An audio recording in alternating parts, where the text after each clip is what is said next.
deny the fact that so many generations have passed through the hands of Mrs. Costa on this campus. As I always believe that God, a good teacher, effects eternity. Her influence or his influence never stops.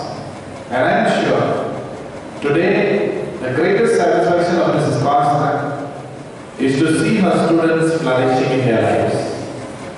If ICSE school has reached such great heights of excellence, and even to the extent of getting provisional affiliation, it is because of none other than Mrs. Costa.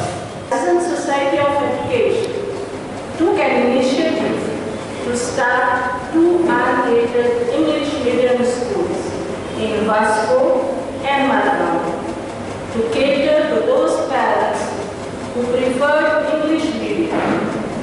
And as such, St. Andrew's Primary School was established in June 2008. It was then, when I was relaxing at home after my retirement in 2002, that Reverend Father Jose Aguan da Costa, the then parish priest and manager who was present here today, approached me and inspired me to take up the responsibility of the new school. Beginning, we visited ICS school in Miramar, and Dr. Salukar was my great friend. Not only now because I was a sportsman, I had a lot of tune with him.